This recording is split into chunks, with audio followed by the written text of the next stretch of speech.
As you're all watching, spawning here in the top left side of Orena, we've got the Blue Zerg player. He won his first series today. It's none other than Elazer. In the bottom left, as the Red Terran, it's Millennium's MarineLorD. Alright, and really quick here for the dedicated viewers watching today, I promise you, I swear to you, like on Base Trade TV's honor, we don't plan to spam you with ads. We'll only play the TING ones as necessary, and we hope you guys will enjoy them, because they actually... The videos are pretty not bad as far as ads go. Like, if you've seen Twitch ads and you've been part of that group that meets up at like an event and bitches about like the stupid Xbox One ads and things, then like these are pretty good ads in comparison. But thank you to those of you who are going to be watching them in advance. And even if you're not in the United States and you're like me, you can't get on a TING plan even if you wanted to, support for the event is still greatly appreciated because, and again, I stress this, if all things go well with this first event over the next 2 months, TING has definitely said that they want to do more in the future. And let's be honest, guys, more StarCraft is always better, and big sponsors are always cooler. Hells yeah. So a TVZ, that's pretty damn good, basically right off the bat. It's a huge qualifier, double elimination. So we're going to probably have a lot of really good games the farther this goes down. But already, a nice TVZ. MarineLorD doing pretty good. Elazer obviously doing quite well with Zerg. But that's, against Protoss. And Protoss is having some tough times yet again. They've had plenty of ups and downs in Legacy of the Void. Probably the most out of any race. Zerg's always been like, yeah, you're okay. The only reason he got nerfed.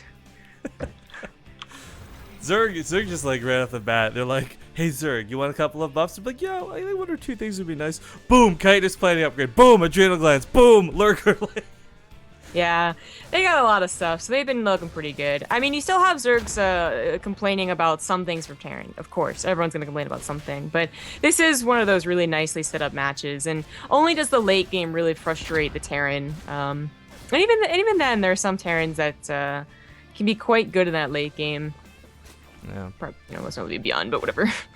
I was going to say, are you referring to him specifically? Because MarineLorD, though, is and has been one of the best foreign Terrans in Europe, especially for a long time. I actually can't think of a lot of people who can contend with his level of skill. There's the whole hype around him all killing Korea, but even with that aside, even if you were to disregard that particular result, he's still looking so damn good. We actually have a 2-base layer from Elazer. Now, it seems like this is a fairly popular way to do things on this map.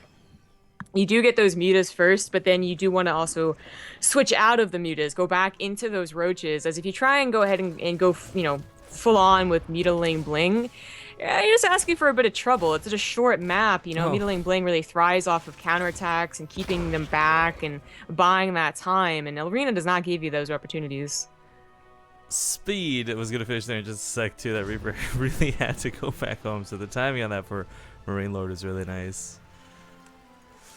Layer finishes up here shortly, and we talk about the question of mutalisks or not. This many gases, it seems like it almost has to be the case.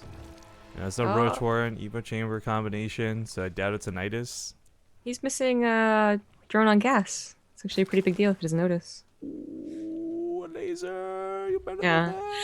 Obviously, this entire build revolves around your gas, so you have some Zergs that have very specific gas timings, almost like Protoss used to, but that is a big mistake. So it's a Spire.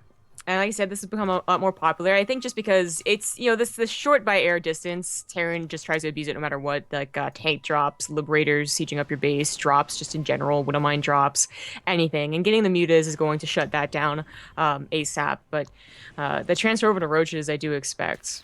Actually cleans up the creep. You can get your creep to your opponent's base pretty quickly, but only off the back of like 4 or 5 crew tumors. So it's actually kind of easy to clean up creep on this map. Wouldn't going off on the Overlord was a little unfortunate, but they did get a free kill out of it, so nothing too severe just yet. Yeah, I wouldn't say that was bad. As long as that medevac survives, that's the most important thing. I do believe there's a Liberator following up somewhere, unless he's keeping it home defensively. I may have been looking to pick up an Overlord or something initially, but yeah, it starts flying out. Yeah. Now, the Spire being almost done, and MarineLorD does scout that, by the way, he might set it up for like a second, but keeping that back to help against the mutas might be a better option, because he doesn't have a ton of anti-air quite yet. But sets it up and actually gets a couple of drone kills right off the bat. Sporkiller does have to move, almost gets the queen. Yeah, that was kind of a cool setup. I think he was explicitly expecting the drones to be pulled towards it and away from the Marines. Of course, if you pull it towards the Marines, it's just as bad. some nice damage, but it's about to be picked off. Oh, picked off by Queens, but probably would have died to the mutas too. Not bad. No. There's luckily... Hey, there's no engineering base. He saw that spire. He's just gonna depend on Marines and Liberators. Well, okay, that could be a bit of a problem. Engineering bases are just now coming down. But yeah, the Liberators and the Marines should be able to... I mean, 2 Liberators can do so much damage so quickly. We see some Zerg players go with confidence and just split right off the bat, like we're seeing sort of happen here. But if you're not careful about this, the Liberators can quickly area of effect everything down. Yeah. I mean, they really just kind of replaced the Viking, you know? Like, in Heart of the Swarm, midway through Heart of the Swarm, we had a couple of Terrans discover Vikings would be very instrumental in the beginning against 2-base Muta, which is a much more popular build in Heart of the Swarm than Legacy of the Void. Jesus, what did you attack, tanks? His own SCV is awkward. I think he meant to repair the thing instead. It's funny you mentioned that, because it was me specifically who would get all gushy about watching Salvation open 5 Vikings versus Zerg, because no one else was really doing it, but he made it look so good. I, of course, then tried to do that myself and went terribly. Yeah. But Liberators, you know, they still need that support, just like the Vikings. But they do have that splash. So if the mutas mess up for a second, they are going to get absolutely wrecked. But this is a very calm defense for MarineLorD. You know, you see a 2-base Spire like that, and you don't already have missile turrets up. A lot of people might panic, but no, he thought he had a perfect number of units, and it ends up that he did. Now, pushing out is a little bold. If the Liberators have to siege up, the tanks could be sniped by the mutas, but if the Liberators don't have to, then mutas ain't going anywhere near them. There are those roaches trying to transfer out right now. This could be a really nice timing for MarineLorD. I like this not very setup. high. I like this positioning. I don't like that there's no medevacs, but this could still work. Mutas have got to be careful clumping like that. Spore Cars get some shots in the Liberator, but it feels like they take no damage. Spore Cars are literally the worst anti-air, I swear to God.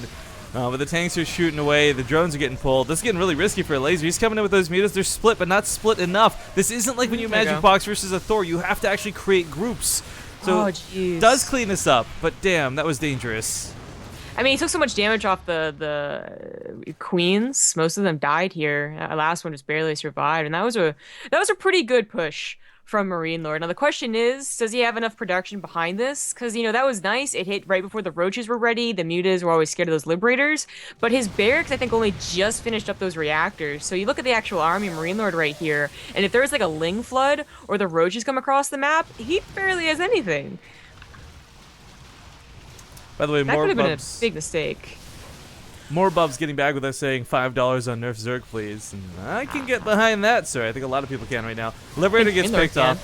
I thought this looked like this was going to be a MarineLorD game with that push, but this has turned around so very quickly. Ravager's morphing on the front line. Nothing in that bunker. Walls are down. Mutalists have nothing to deal with them. GG. What? You know, in Heart of the Swarm, there were a lot of people just getting